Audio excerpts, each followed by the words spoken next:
ਵਾਹਿਗੁਰੂ ਜੀ ਕਾ ਖਾਲਸਾ ਵਾਹਿਗੁਰੂ ਜੀ ਕੀ ਫਤਿਹ। ਸ਼ਲੋਕ 12 ਤੇ ਵਧੇਕ ਦੇ ਵਿੱਚ ਗੁਰੂ ਅਰਜਨ ਪਾਤਸ਼ਾਹ ਦੇ ਉਚਾਰਨ ਕੀਤੇ ਹੋਏ ਸ਼ਲੋਕਾਂ ਦੀ ਵਿਚਾਰ ਕੰਟੀਨਿਊ ਕਰਾਂਗੇ। ਸ਼ਲੋਕ ਨੰਬਰ 5 ਦੇ ਵਿੱਚ ਗੁਰੂ ਸਾਹਿਬ ਨੇ ਫਰਮਾਇਆ ਸੀਗਾ, ਸੋਰਠ ਸੋਰਸ ਪੀਜੀਐ ਕਬੂ ਨਾ ਫੀਕਾ ਹੋਏ, ਨਾਨਕ ਰਾਮ ਨਾਮ ਗੁਣ ਗਾਈਐ ਦਰਗਾਹ ਨਿਰਮਲ ਸੋਏ। ਸੋਏ ਦਾ ਇੱਥੇ ਅਰਥ ਹੈ ਸ਼ੋਭਾ। ਸੋਰਠ ਰਾਗ ਦਾ ਗਾਵਿਆ ਤਾਂ ਹੀ ਸਫਲ ਹੈ ਜੇ ਸੋਰਠ ਦੇ ਰਾਹੀਂ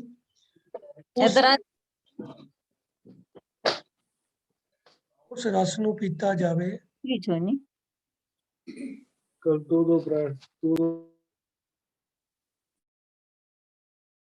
ਜਿਹੜਾ ਕਦੀ ਫਿੱਕਾ ਨਹੀਂ ਹੁੰਦਾ।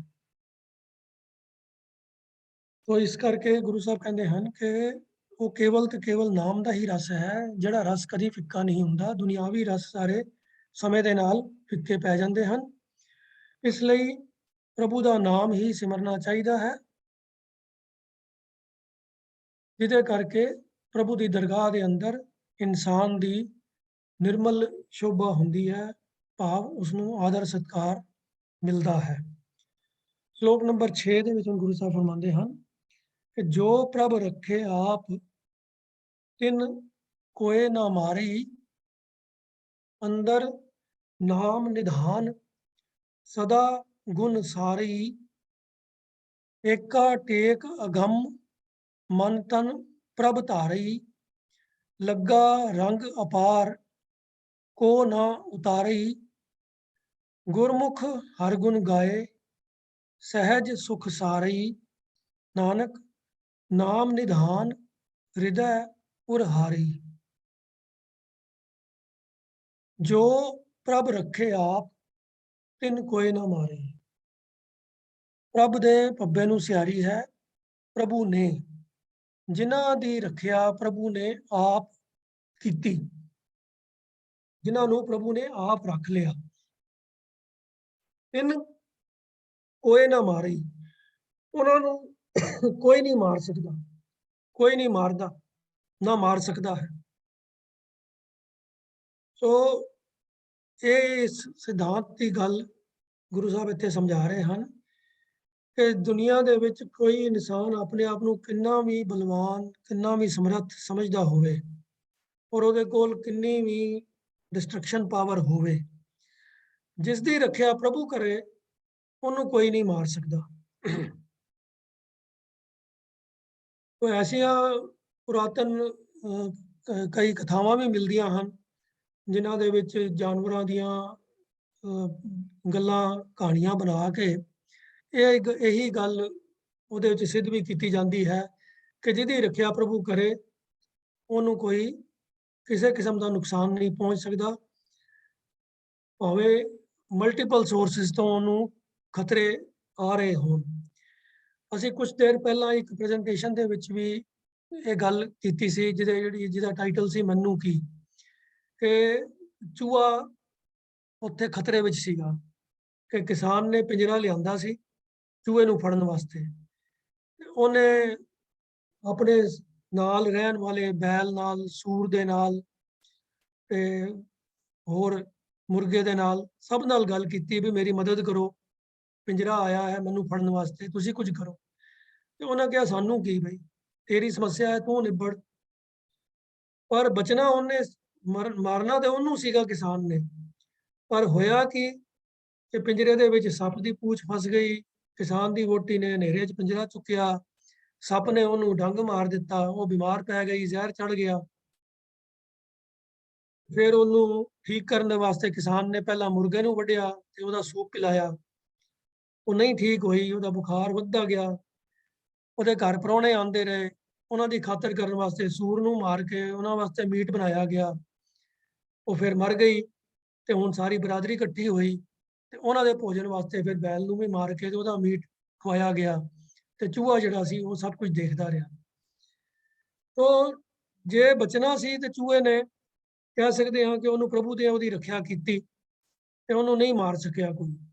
ਤੇ ਜਿਹੜੇ ਉਹ ਅਚਿੰਤ ਫਿਰਦੇ ਸਨ ਕਿ ਸਾਨੂੰ ਕੀ, ਪਿੰਜਰਾ ਤੈਨੂੰ ਮਾਰਨ ਵਾਸਤੇ ਆਇਆ ਹੈ, ਉਹ ਤਿੰਨੋਂ ਹੀ ਇੱਕ ਇੱਕ ਕਰਕੇ ਖਤਮ ਹੋ ਗਏ। तो कहानियां ਦਾ ਆਪਣਾ ਤਰੀਕਾ ਹੁੰਦਾ ਹੈ, ਪਰ ਮੈਸੇਜ ਇਹੀ ਹੈ ਕਿ ਜੋ ਪ੍ਰਭ ਰੱਖੇ ਆਪ ਤਿਨ ਕੋਏ ਨਾ ਮਾਰੇ। ਜਿਹਦੀ ਰੱਖਿਆ ਪ੍ਰਭੂ ਆਪ ਕਰਦਾ ਹੈ, ਉਹਨਾਂ ਨੂੰ ਕੋਈ ਮਾਰ ਨਹੀਂ ਸਕਦਾ। ਅੰਦਰ ਨਾਮ ਨਿਧਾਨ ਗੁਰਮੁਖ, ਅੰਦਰ ਨਾਮ ਨਿਧਾਨ ਸਦਾ ਗੁਣ ਸਾਰੇ। तो इसलिए भाई ਜਿਹੜਾ प्रभु ਦੇ ਉੱਤੇ ਭਰੋਸਾ ਕਰਦਾ ਹੈ, ऐसा इंसान अपने अंदर उस प्रभु ਦੇ ਨਾਮ ਦੇ ਖਜ਼ਾਨੇ ਨੂੰ ਹੀ ਆਪਣੇ ਹਿਰਦੇ ਵਿੱਚ ਸੰਭਾਲ ਕੇ ਰੱਖਦਾ ਹੈ। ਉਹਦੇ ਹਿਰਦੇ ਦੇ ਵਿੱਚ ਸਾਰੇ ਹੀ ਤੋਂ ਭਾਵ ਹੈ ਸੰਭਾਲ ਕਰਦਾ ਹੈ। ਸਦਾ ਗੁਣ ਸਾਰੇ, ਪ੍ਰਭੂ ਦੇ ਗੁਣਾਂ ਨੂੰ ਆਪਣੇ ਹਿਰਦੇ ਵਿੱਚ ਸੰਭਾਲ ਕੇ ਰੱਖਦਾ ਹੈ। ਆਪਣੇ ਹਿਰਦੇ ਦੇ ਅੰਦਰ ਨਾਮ ਦੇ ਖਜ਼ਾਨੇ ਨੂੰ ਟਿਕਾ ਕੇ ਰੱਖਦਾ ਹੈ ਤੇ ਪ੍ਰਭੂ ਦੀ ਸਿਫਤ ਸਲਾਹ ਦੀ ਹਮੇਸ਼ਾ ਸੰਭਾਲ ਕਰਦਾ ਹੈ। ਤੇ ਉਸ ਨੂੰ ਇਹ ਭਰੋਸਾ ਹੁੰਦਾ ਹੈ ਕਿ ਜਿਨ੍ਹਾਂ ਮਨੁੱਖਾਂ ਦੀ ਰੱਖਿਆ ਪ੍ਰਭੂ ਆਪ ਕਰੇ, ਉਹਨਾਂ ਨੂੰ ਕੋਈ ਮਾਰ ਨਹੀਂ ਸਕਦਾ। ਇਹ ਨਿਸ਼ਾਨੀਆਂ ਹਨ ਇਹ ਗੁਰਮੁਖ ਦੀਆਂ। ਅਗਲੀ ਪੰਕਤੀ 'ਚ ਫਿਰ ਗੁਰੂ ਸਾਹਿਬ ਫਰਮਾਉਂਦੇ ਹਨ, ਏਕਾ ਟੇਕ ਅਗੰਮ ਮਨ ਤਨ ਪ੍ਰਭ ਧਾਰਈ। ਐਸੇ ਗੁਰਮੁਖ ਨੂੰ ਉਸ ਅਗੰਮ ਪ੍ਰਭੂ ਦੀ ਹੀ ਟੇਕ ਹੁੰਦੀ ਹੈ।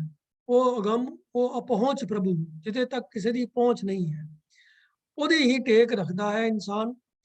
ਆਲੇ ਦੁਆਲੇ ਦੇ ਹੋਰ ਕੋਈ ਆਸਰੇ ਨਹੀਂ ਤੱਕਦਾ ਤੇ ਆਪਣੇ ਮਨ ਵਿੱਚ ਔਰ ਤਨ ਦੇ ਵਿੱਚ, ਆਪਣੀ ਸੋਚ ਵਿੱਚ ਵੀ, ਆਪਣੇ ਐਕਸ਼ਨਸ ਦੇ ਵਿੱਚ ਵੀ ਉਹ ਹਮੇਸ਼ਾ ਹੀ ਪ੍ਰਭੂ ਦੀ ਯਾਦ ਨੂੰ ਵਸਾਈ ਰੱਖਦਾ ਹੈ। ਪ੍ਰਭੂ ਦੇ ਸਹਾਰੇ ਹੀ, ਉਹਦੀ ਯਾਦ ਦੇ ਸਹਾਰੇ ਹੀ ਉਹ ਸਾਰੇ ਕੰਮ ਕਰਦਾ ਹੈ। ਉਹਦੇ ਅੰਦਰ ਪ੍ਰਭੂ ਦੇ ਵਾਸਤੇ ਪਿਆਰ ਦਾ ਐਸਾ ਰੰਗ ਲੱਗ ਜਾਂਦਾ ਹੈ, ਲੱਗਾ ਰੰਗ ਅਪਾਰ ਕੋ ਨਾ ਉਤਾਰੇ। ਉਹ ਐਸਾ ਰੰਗ ਉਹਨੂੰ ਚੜ ਜਾਂਦਾ ਹੈ ਪ੍ਰਭੂ ਦੇ ਪਿਆਰ ਦਾ, ਜਿਹੜਾ ਕਦੀ ਉਤਰਦਾ ਨਹੀਂ ਹੈ, ਉਹਨੂੰ ਕੋਈ ਉਤਾਰ ਨਹੀਂ ਸਕਦਾ। ਉਹ ਐਸੀ ਪ੍ਰੀਤ ਪ੍ਰਭੂ ਨਾਲ ਬਣ ਜਾਂਦੀ ਹੈ ਜਿਹੜੀ ਕਦੀ ਮੁੱਕਦੀ ਨਹੀਂ ਹੈ। ਤਾਂ ਪ੍ਰਭੂ ਦੇ ਨਾਲ ਪਿਆਰ ਜਿਨ੍ਹਾਂ ਦੇ ਹਿਰਦੇ ਵਿੱਚ ਟਿਕ ਜਾਂਦਾ ਹੈ, ਉਹ ਫਿਰ ਕੋਈ ਦੂਜੀ ਚੀਜ਼ ਉਹਦਾ ਮੁਕਾਬਲਾ ਕਰ ਨਹੀਂ ਸਕਦੀ, ਕੋਈ ਹੋਰ ਪਿਆਰ ਉਹਦੀ ਥਾਂ ਲੈ ਨਹੀਂ ਸਕਦਾ ਤੇ ਉਸ ਪਿਆਰ ਨੂੰ ਕੋਈ ਉਤਾਰ ਵੀ ਨਹੀਂ ਸਕਦਾ, ਮੁਕਾ ਨਹੀਂ ਸਕਦਾ। तो ये चारों पंक्तियां ਦੇ ਅੰਦਰ ਜੋ ਗੁਰਮੁਖ ਦੀਆਂ ਨਿਸ਼ਾਨੀਆਂ ਗੁਰੂ ਸਾਹਿਬ ਨੇ ਬਿਆਨ ਕੀਤੀਆਂ ਹਨ। ਤੇ ਪੰਜਵੀਂ ਪੰਕਤੀ 'ਚ ਫਿਰ ਉਹਨੂੰ ਫਰਮਾਉਂਦੇ ਹਨ ਕਿ ਗੁਰਮੁਖ ਹਰ ਗੁਣ ਗਾਏ ਸਹਿਜ ਸੁਖ ਸਾਰਈ। तो गुरु ਦੇ ਸਨਮੁਖ ਰਹਿਣ ਵਾਲਾ ਜੋ ਮਨੁੱਖ ਹੈ, ਉਹ ਹਮੇਸ਼ਾ ਹੀ ਪਰਮਾਤਮਾ ਦੇ ਗੁਣ ਗਾਉਂਦਾ ਰਹਿੰਦਾ ਹੈ ਤੇ ਆਤਮਕ ਅਡੋਲਤਾ ਵਿੱਚ ਟਿਕ ਕੇ ਆਨੰਦ ਦੀ ਅਵਸਥਾ ਨੂੰ ਮਾਣਦਾ ਹੈ। ਸਹਿਜ ਸੁਖ ਸਾਰਈ, ਸਹਿਜ ਮਾਨੇ ਆਤਮਕ ਅਡੋਲਤਾ, तो सहज विच वसदा है ते सुख सारे सुखां दी संभाल हिरदे च करदा है, आनंद माणदा है। आत्मक अडोलता दे विच रहिंदियां होइयां ਉਹ ਪ੍ਰਭੂ ਦੇ ਮਿਲਾਪ ਦੇ, ਪ੍ਰਭੂ ਦੇ ਪਿਆਰ ਦਾ ਆਨੰਦ ਮਾਣਦਾ ਹੈ। ਨਾਨਕ ਨਾਮ ਨਿਧਾਨ ਹਿਰਦੈ ਉਰ ਹਾਰਈ। ਉਰ ਦਾ ਅਰਥ ਹੁੰਦਾ ਹਿਰਦਾ, ਉਰ ਹਾਰਈ ਭਾਵੇਂ ਮਾਨੋ ਜਿਵੇਂ ਹਿਰਦੇ ਦੇ ਵਿੱਚ ਹਰ ਵਕਤ ਉਸ ਹਿਰਦੇ ਦੇ ਅੰਦਰ, ਆਪਣੇ ਹਿਰਦੇ ਦੇ ਅੰਦਰ ਉਸ ਜਿਵੇਂ ਹਾਰ ਨੂੰ ਗਲੇ 'ਚ ਪਾ ਲਿਆ ਜਾਂਦਾ ਹੈ ਤੇ ਉਹ ਹਮੇਸ਼ਾ ਅੰਗ ਸੰਗ ਰਹਿੰਦਾ ਹੈ, ਨਾਲ ਰਹਿੰਦਾ ਹੈ। ਤਿਵੇਂ ਹੀ ਉਹ ਪ੍ਰਭੂ ਦੇ ਨਾਮ ਰੂਪੀ ਖਜ਼ਾਨੇ ਨੂੰ ਆਪਣੇ ਹਿਰਦੇ ਵਿੱਚ ਟਿਕਾ ਲੈਂਦਾ ਹੈ, ਜਿਹੜਾ ਫਿਰ ਉਹਦੇ ਹਿਰਦੇ ਵਿੱਚੋਂ ਕਦੀ ਵੀ ਪਰੇ ਨਹੀਂ ਹੁੰਦਾ, ਕਦੀ ਉਹਦੇ ਚੇਤੇ ਵਿੱਚੋਂ ਵਿਸਰਦਾ ਨਹੀਂ ਹੈ, ਉਹਦੀ ਯਾਦ ਵਿੱਚੋਂ ਕਦੀ ਨਿਕਲਦਾ ਨਹੀਂ ਹੈ। तो इस श्लोक के अंदर गुरमुख की अवस्था बयान की गई है। तो उसनों ये पूर्ण भरोसा है कि जिसनों प्रभु आप रखिया जी करता है, उन्होंने कोई मार नहीं सकता। ਉਹਦੇ ਹਿਰਦੇ ਦੇ ਅੰਦਰ ਪ੍ਰਭੂ ਦਾ ਨਾਮ ਰੂਪੀ ਖਜ਼ਾਨਾ ਹਮੇਸ਼ਾ ਟਿਕਿਆ ਰਹਿੰਦਾ ਹੈ, ਉਹਦੀ ਉਹ ਹਮੇਸ਼ਾ ਸੰਭਾਲ ਕਰਦਾ ਹੈ। ਪ੍ਰਭੂ ਦੀ ਸਿਫਤ ਸਲਾਹ ਨੂੰ ਹਿਰਦੇ 'ਚ ਵਸਾ ਕੇ ਰੱਖਦਾ ਹੈ। ਉਸ ਇੱਕ ਪਹੁੰਚ ਪ੍ਰਭੂ ਦੀ ਹੀ ਉਹ ਟੇਕ ਰੱਖਦਾ ਹੈ, ਆਪਣੇ ਮਨ ਵਿੱਚ, ਆਪਣੇ ਵਿਚਾਰਾਂ ਵਿੱਚ, ਆਪਣੇ ਤਨ ਦੇ ਵਿੱਚ, ਆਪਣੇ ਐਕਸ਼ਨਸ ਦੇ ਵਿੱਚ ਉਹ ਕੇਵਲ ਤੇ ਕੇਵਲ ਪ੍ਰਭੂ ਦੇ ਉੱਤੇ ਹੀ ਭਰੋਸਾ ਕਰਦਾ ਹੈ। ਉਹ ਐਸਾ ਪ੍ਰਭੂ ਦੇ ਨਾਲ ਪਿਆਰ ਪਾ ਲੈਂਦਾ ਹੈ ਜਿਹੜਾ ਕਦੀ ਵੀ ਉਤਰਦਾ ਨਹੀਂ ਹੈ, ਕਦੀ ਮੁੱਕਦਾ ਨਹੀਂ ਹੈ। ਉਹ ਹਮੇਸ਼ਾ ਉਸ ਪ੍ਰਭੂ ਦੀ ਸਿਫਤ ਸਲਾਹ ਦੇ ਵਿੱਚ ਜੁੜਿਆ ਹੋਇਆ, ਆਤਮਕ ਅਡੋਲਤਾ ਦੀ ਅਵਸਥਾ ਦੇ ਵਿੱਚ, ਆਤਮਕ ਆਨੰਦ ਦੀ ਤਜਰਬਾ, ਆਤਮਕ ਆਨੰਦ ਦੀ ਫੀਲਿੰਗ ਨੂੰ ਮੰਨਦਾ ਹੈ। ਉਹਦਾ ਪ੍ਰਭੂ ਦੇ ਨਾਮ ਰੂਪੀ ਖਜ਼ਾਨਾ ਉਹਦੇ ਹਿਰਦੇ ਦੇ ਵਿੱਚ ਟਿਕਿਆ ਰਹਿੰਦਾ ਹੈ। ਅਗਲਾ ਸ਼ਲੋਕ ਹੈ ਜੀ, ਸ਼ਲੋਕ ਨੰਬਰ 7।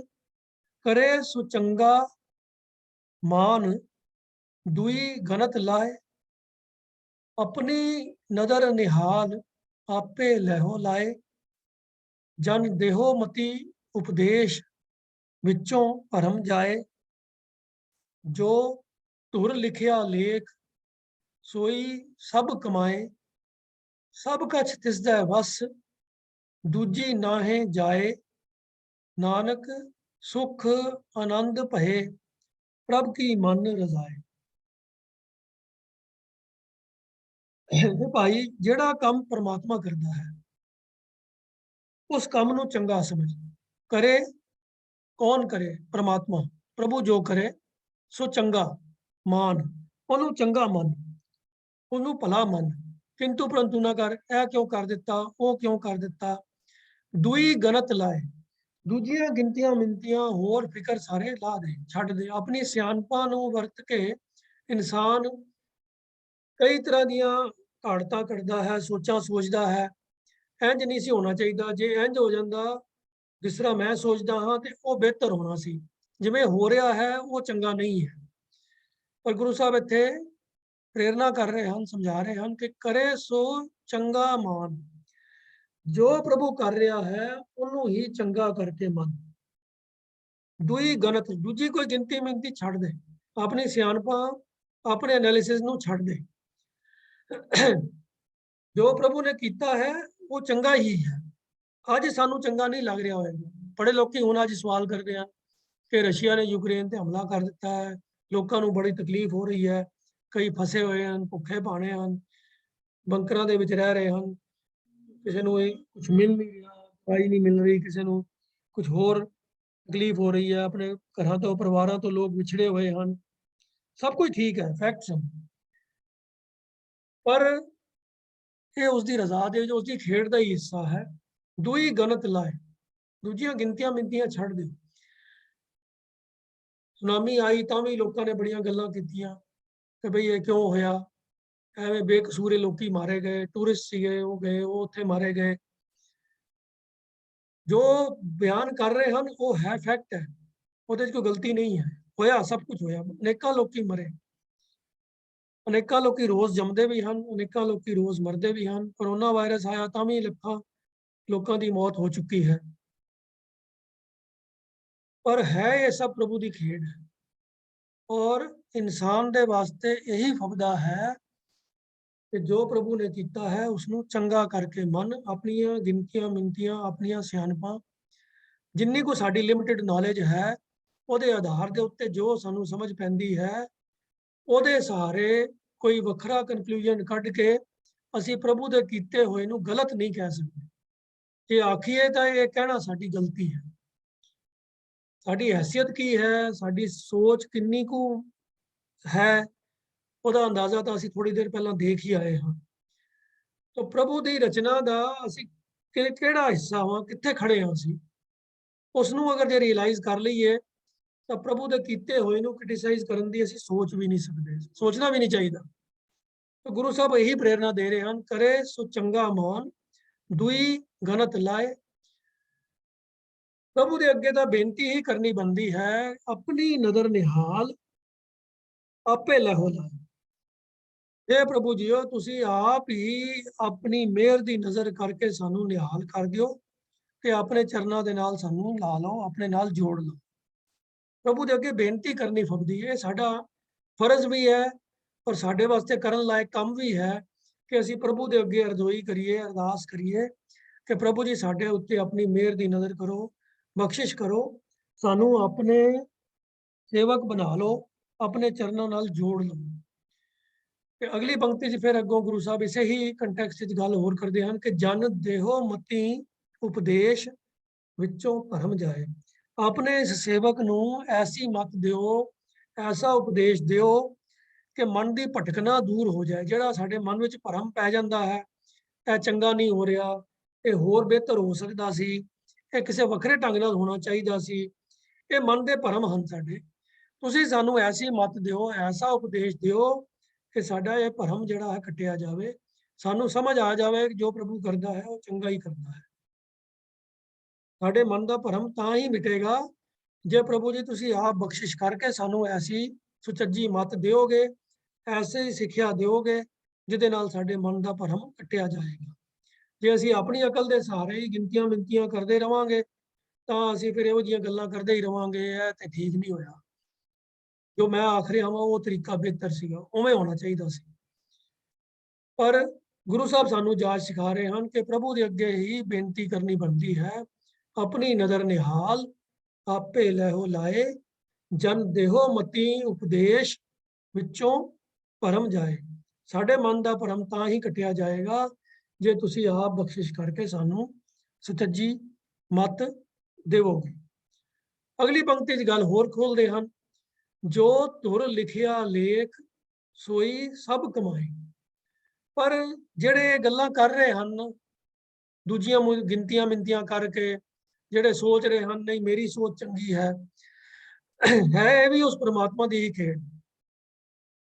ਧੁਰੋਂ ਇਹੀ ਲੇਖ ਲਿਖਿਆ ਹੋਇਆ ਸੀਗਾ ਤੇ ਉਹੀ ਸਭ ਕਮਾਈ ਕਰ ਰਹੇ ਹਨ। ਜਿਹੜੇ ਪ੍ਰਭੂ ਨੂੰ ਦੋਸ਼ ਦੇ ਰਹੇ ਹਨ ਨਾ, ਉਹ ਵੀ ਪ੍ਰਭੂ ਦੀ ਰਜ਼ਾ ਦੇ ਅੰਦਰ ਹੀ ਹੈ, ਉਹ ਵੀ ਪ੍ਰਭੂ ਦੀ ਖੇਡ ਦਾ ਹਿੱਸਾ ਹੀ ਹੈ। ਜਿਹੜੇ ਰੱਬ ਨੂੰ ਦੋਸ਼ ਦਿੰਦੇ ਹਨ ਕਿ ਰੱਬ ਨੇ ਚੰਗਾ ਨਹੀਂ ਕੀਤਾ, ਇਹ ਦੋਸ਼ ਦੇਣ ਵਾਲੇ ਵੀ ਰੱਬ ਦੀ ਖੇਡ ਦਾ ਹੀ ਇੱਕ ਪਾਰਟ ਹੈ। ਜੋ ਧੁਰ ਲਿਖਿਆ ਲੇਖ ਸੋਈ ਸਭ ਕਮਾਏ।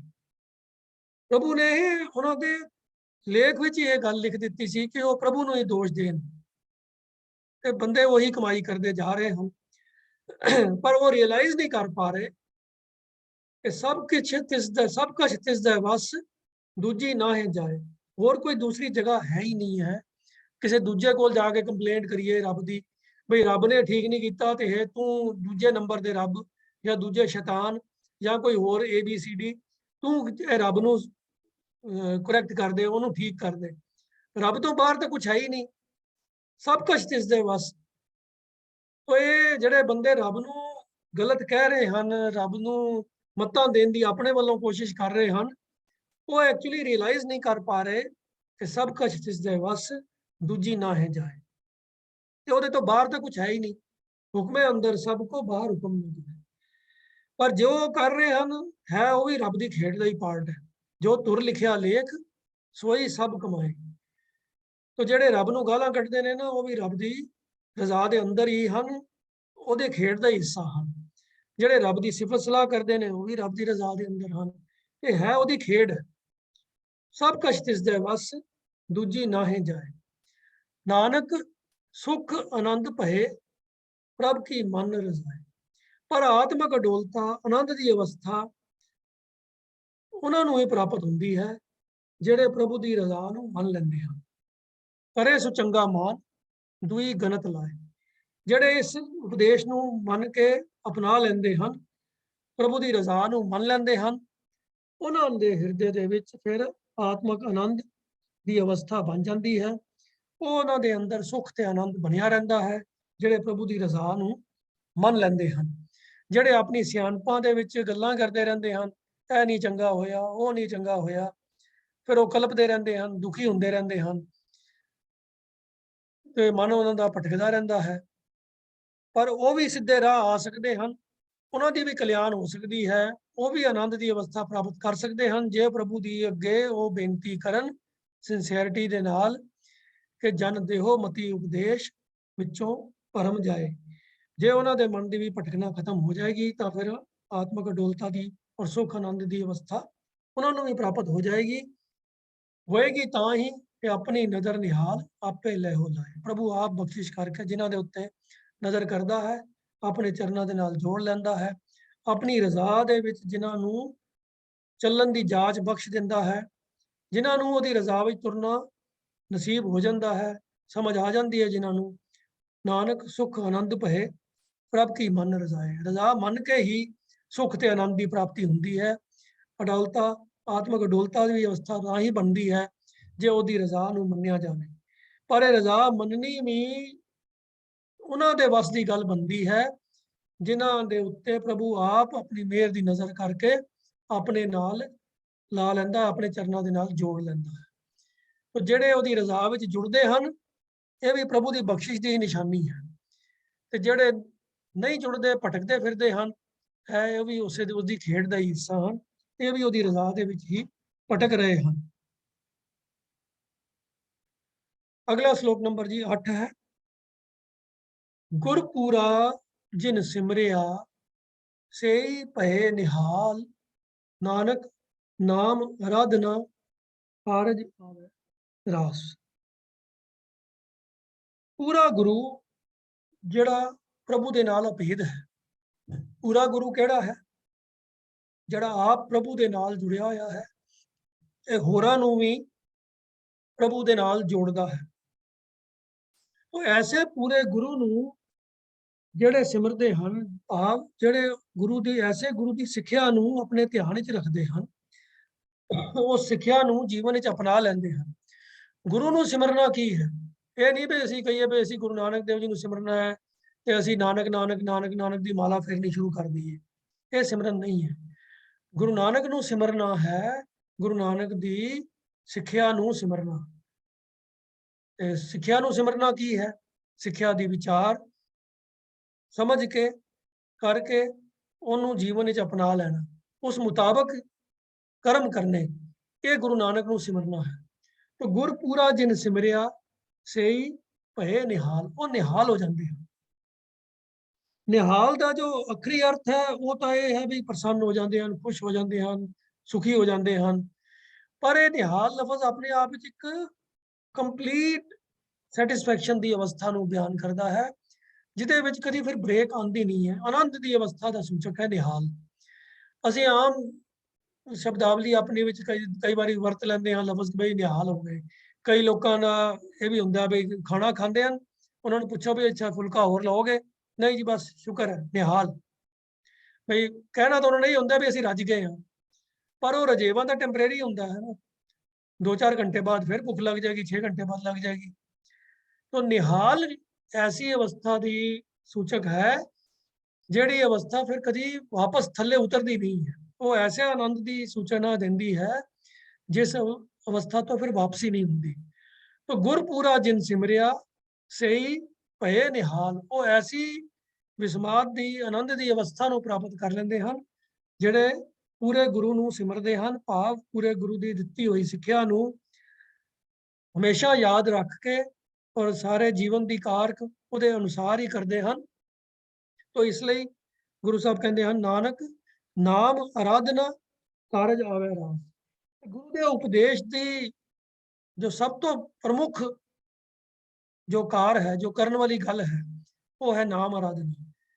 प्रभु की याद नूं हिरदे च वसा के रखना, ताकि ये मनुखा जीवन का जो कारज है वो रास आ जाए। वो किहड़ा कारज है मनुखा जीवन का? मनुखा जीवन का जो मनोरथ है वो तो यही है ना कि प्रभु नाल अभेदता।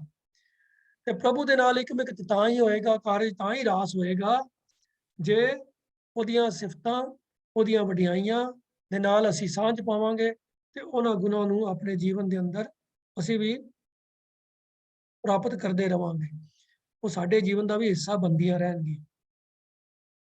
ਤਾਂ ਪ੍ਰਭੂ ਦੇ ਵਡਿਆਈਆਂ ਦੇ ਨਾਲ ਸਾਂਝ ਪੈ ਕੇ ਹੀ ਸਾਡੇ ਜੀਵਨ ਦੇ ਅੰਦਰ ਗੁਣ ਆ ਜਾਣਗੇ ਤੇ ਪ੍ਰਭੂ ਦੇ ਨਾਲ ਨੇੜਤਾ ਬਣਦੀ ਜਾਏਗੀ और साडा कारज रास हो जाएगा। आम तौर पर जदों भी गुरबाणी दे विच किधरे कारज रास दे लफज आ जाते हैं तो ये साडे ग्रंथी लोग ते रागी लोग वो इन्हां पंक्तियां नूं ना उत्थे वरत लैणगे जिथे भी कोई बिजनेस नवां शुरू करन लग्या जी, तो वो पढ़ देणगे जी नानक नाम आराधना कारज आवे रास। भी रब दा नाम लो तो सब कारज रास हो जाएंगे, बिजनेस तुहाडा चढ़दी कला च जाएगा, बड़ा नफा होएगा।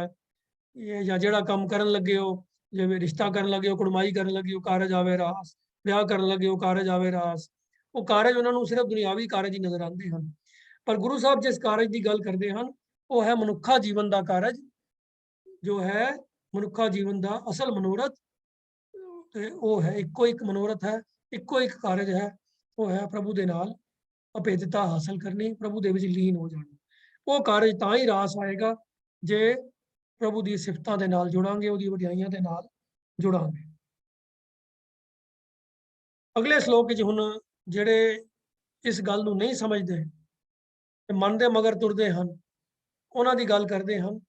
पापी कर्म कमाउंदे करदे हाय हाय नानक, ज्यों मथन मधानियां त्यों मत्थे त्रमराए। एक पापी कौन हन? पाप कर्म की है? पाप कर्म वो है कि जिहड़ा कर्म करन वाला सी वो ना करना, ਤੇ ਉਸ ਤੋਂ ਉਲਟ ਦੂਜੇ ਕੰਮ ਕਰਦੇ ਰਹਿਣ। ਕਰਨ ਵਾਲਾ ਕੰਮ ਸੀ ਪ੍ਰਭੂ ਦੀ ਸਿਫਤ ਸਲਾਹ ਦੇ ਨਾਲ ਜੁੜਨਾ, ਪ੍ਰਭੂ ਦੇ ਗੁਣਾਂ ਦੇ ਨਾਲ ਸਾਂਝ ਪਾਣੀ। ਨਾ ਕਰਨ ਵਾਲਾ ਕੰਮ ਕੀ ਸੀ? ਮਾਇਆ ਦੇ ਵਿੱਚ ਖਚਤ ਹੋ ਕੇ ਮਾਇਆ ਦੇ ਵਿਕਾਰਾਂ ਦੇ ਰਸਾਂ ਦੇ ਵਿੱਚ ਖਚਤ ਹੋ ਜਾਣਾ। ਇਹ ਨਾ ਕਰਨ ਵਾਲਾ ਕੰਮ ਸੀ। ਤੋ ਜਿਹੜੇ ਸਿਫਤ ਸਲਾਹ ਕਰਦੇ ਹਨ ਉਹ ਤਾਂ ਆਪਣੇ ਮਨੋਰਥ ਦੀ ਪ੍ਰਾਪਤੀ ਦੇ ਰਸਤੇ ਤੇ ਤਰੱਕੀ ਕਰਦੇ ਹਨ। ਜਿਹੜੇ ਮਾਇਆ ਦੇ ਵਿੱਚ ਖਚਤ ਰਹਿੰਦੇ ਹਨ ਉਹ ਹੋਰ ਪ੍ਰਭੂ ਦੀ ਸਿਫਤਾਂ ਤੋਂ, ਪ੍ਰਭੂ ਦੇ ਗੁਣਾਂ ਤੋਂ ਦੂਰ ਹੁੰਦੇ ਜਾਂਦੇ ਹਨ ਤੇ ਮਾਇਆ ਦੇ ਵਿਕਾਰਾਂ ਦੇ ਅਧੀਨ ਹੀ ਸਾਰੇ ਕਰਮ ਕਰਦੇ ਹਨ। तो वो सारे कर्म ऐसे ही होंगे हैं जो मनुखता दे भलाई दे उलट होंगे हैं, दूजियां दा नुकसान करने वाले होंगे हैं। मैं मेरी च फसे हुए लोग यही कुछ करते हैं कि दूजे की बोझे चों भी मैं माल कढ़ के अपने बोझे च पा लवां, दूजे का हक भी मार लवां, दूजे को नुकसान पहुँचा के भी अपना भला कर लवां। ये पाप कर्म हैं। तो पापी कर्म कमावदे करदे हाय हाय, पर इहदा फल की हुंदा है? जदों पाप कर्म कीते जाते हैं ਉਹ ਹੁੰਦੇ ਤਾਂ ਗਲਤ ਹਨ, ਮਨੁੱਖਤਾ ਦੇ ਉਲਟ ਹੁੰਦੇ ਹਨ ਕੰਮ, ਤਾਂ ਫਿਰ ਉਹਨਾਂ ਦਾ ਫਲ ਵੀ ਭੁਗਤਣਾ ਪੈਂਦਾ ਹੈ ਤੇ ਫਿਰ ਤਕਲੀਫ ਹੁੰਦੀ ਹੈ, ਫਿਰ ਦੁੱਖ ਸਹਾਰਨੇ ਪੈਂਦੇ ਹਨ, ਤਾਂ ਫਿਰ ਇਨਸਾਨ ਹਾਏ ਹਾਏ ਕਰਦਾ ਹੈ, ਦੁਖੀ ਹੁੰਦਾ ਹੈ। ਤਾਂ ਗੁਰੂ ਸਾਹਿਬ ਇੱਥੇ ਚੇਤਾਵਨੀ ਵਜੋਂ ਜਿਹੜੇ ਇੱਕ ਪ੍ਰਚਲਿਤ ਟਰਮੀਨੋਲੋਜੀ ਹੈ ਉਸ ਨੂੰ ਇਸਤੇਮਾਲ ਕਰਦਿਆਂ ਹੋਇਆਂ ਗੱਲ ਨੂੰ ਕਲੀਅਰ ਕਰਦੇ ਨੇ ਕਿ ਜਿਵੇਂ ਇਹ ਆਮ ਸਾਡੇ ਪੁਰਾਣੇ ਇਤਿਹਾਸਕ ਸਰੋਤਾਂ ਦੇ ਵਿੱਚ, ਪੁਰਾਣੇ ਸਨਾਤਨ ਦੇ ਮਤ ਦੇ ਧਾਰਮਿਕ ਗ੍ਰੰਥਾਂ ਦੇ ਵਿੱਚ ਜ਼ਿਕਰ ਮਿਲਦਾ ਹੈ, ਜਿਹੜਾ ਕਿ ਆਮ ਸਾਰੀ ਲੋਕਾਈ, ਖਾਸ ਤੌਰ ਤੇ ਜਿਹੜੇ ਸਨਾਤਨ ਮਤ ਦੇ ਫਾਲੋਅਰਸ ਨੇ ਜੋ ਭਾਰਤ ਵਿੱਚ ਜਿਨ੍ਹਾਂ ਦੀ ਮੈਜੋਰਿਟੀ ਸੀ, ਉਹਨਾਂ ਦੇ ਮਨਾਂ ਦੇ ਵਿੱਚ ਇਹ ਗੱਲ ਬੈਠੀ ਹੋਈ ਹੈ ਕਿ ਬਈ ਪਾਪ ਕਰਮ ਕਰਨ ਵਾਲਿਆਂ ਨੂੰ ਧਰਮ ਰਾਜ ਸਜ਼ਾ ਦਿੰਦਾ ਹੈ, ਇਉਂ ਉਹਨਾਂ ਨੂੰ ਰਗੜਦਾ ਹੈ, ਇਉਂ ਉਹਨਾਂ ਨੂੰ ਘੁਮਾਉਂਦਾ ਹੈ ਜਿਵੇਂ ਮਧਾਣੀ ਦੇ ਵਿੱਚ ਲਿਕੁਇਡ ਨੂੰ ਰਿੜਕਿਆ ਜਾਂਦਾ ਹੈ। ਸੋ ਗੁਰੂ ਸਾਹਿਬ ਵੀ ਉਹੀ ਐਗਜ਼ਾਮਪਲ ਦੀ ਸ਼ਬਦਾਵਲੀ ਦੀ ਵਰਤੋਂ ਕਰ ਲੈਂਦੇ ਹਨ ਕਿ ਜਿਵੇਂ ਮਧਾਣੀਆਂ ਦੇ ਨਾਲ ਕੋਈ ਲਿਕੁਇਡ ਜਾਂ ਦੁੱਧ ਜਾਂ ਕੋਈ ਹੋਰ ਚੀਜ਼ ਰਿੜਕੀ ਜਾਂਦੀ ਹੈ ਤੇ ਫਿਰ ਉਹ ਬੜੇ ਉਹਨਾਂ ਨੂੰ ਝਟਕੇ ਖਾਣੇ ਪੈਂਦੇ ਹਨ, ਤਿਵੇਂ ਹੀ ਇਹ ਪਾਪੀਆਂ ਨੂੰ ਵੀ ਧਰਮ ਰਾਜ ਜਿਹੜਾ ਹੈ ਇਸ ਤਰੀਕੇ ਦੀ ਸਜ਼ਾ ਦਿੰਦਾ ਹੈ ਕਿ ਵੀ ਉਹ ਦੁਖੀ ਹੁੰਦੇ ਹਨ। ਤਾਂ ਗੱਲ ਤਾਂ ਉਹਨਾਂ ਨੇ ਪਹਿਲੀ ਪੰਕਤੀ 'ਚ ਸਪਸ਼ਟ ਕਰ ਦਿੱਤੀ ਕਿ ਪਾਪੀ ਕਰਮ ਕਮਾਉਂਦੇ ਕਰਦੇ ਹਾਏ ਹਾਏ। ਜਦੋਂ ਉਹਨਾਂ ਨੂੰ ਆਪਣੇ ਕੀਤੇ ਕਰਮਾਂ ਦਾ ਫਲ ਮਿਲਦਾ ਹੈ ਤਾਂ ਫਿਰ ਉਹ ਕੁਝ ਨਹੀਂ ਮਿਲਦਾ ਜੋ ਉਹ ਚਾਹੁੰਦੇ ਹਨ, ਤਾਂ ਫਿਰ ਉਹ ਦੁਖੀ ਹੁੰਦੇ ਹਨ ਤੇ ਹਾਏ ਹਾਏ ਕਰਦੇ ਹਨ। ਤਾਂ ਟਰਮੀਨੋਲੋਜੀ ਗੁਰੂ ਸਾਹਿਬ ਨੇ ਉਹ ਯੂਜ਼ ਕੀਤੀ ਹੈ ਜਿਹੜੀ ਆਮ ਲੋਕਾਈ ਦੇ ਵਿੱਚ ਪ੍ਰਚਲਿਤ ਹੈ ਕਿ ਜਿਉਂ ਮੱਥਨ ਮਧਾਣੀਆਂ, ਮੱਥਨ ਦਾ ਮਤਲਬ ਹੁੰਦਾ ਰਿੜਕਣਾ, ਮਧਾਣੀਆਂ ਨੂੰ ਵਰਤ ਕੇ ਇਉਂ ਉਹਨਾਂ ਪਾਪੀਆਂ ਨੂੰ ਵੀ ਰਗੜਿਆ ਜਾਂਦਾ ਹੈ, ਘੁਮਾਇਆ ਜਾਂਦਾ ਹੈ, ਜਿਉਂ ਤਿਉਂ ਮੱਥੇ ਧਰਮ ਰਾਏ, ਜੋ ਧਰਮ ਰਾਜ ਜਿਹੜਾ ਹੈ ਫਿਰ ਉਹਨਾਂ ਨੂੰ ਇਸ ਤਰੀਕੇ ਦੀ ਸਜ਼ਾ ਦਿੰਦਾ ਹੈ। ਇਹ ਇੱਕ ਸਿੰਬੋਲਿਕ, ਸਿਰਫ ਇੱਕ ਗੱਲ ਨੂੰ ਸਮਝਾਉਣ ਦਾ ਤਰੀਕਾ ਹੈ।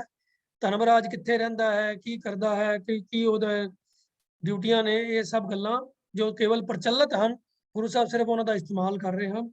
ਉਹਦੇ ਬਾਰੇ ਵਿੱਚ ਗੁਰੂ ਸਾਹਿਬ ਨੇ ਕੋਈ ਇਸ ਚੀਜ਼ ਨੂੰ ਕੋਈ ਸਿਧਾਂਤਕ ਪੱਖ ਤੋਂ ਐਕਸੈਪਟ ਨਹੀਂ ਕੀਤਾ, ਮਿਸਾਲ ਦੇ ਵਜੋਂ ਜ਼ਰੂਰ ਵਰਤਿਆ ਹੈ।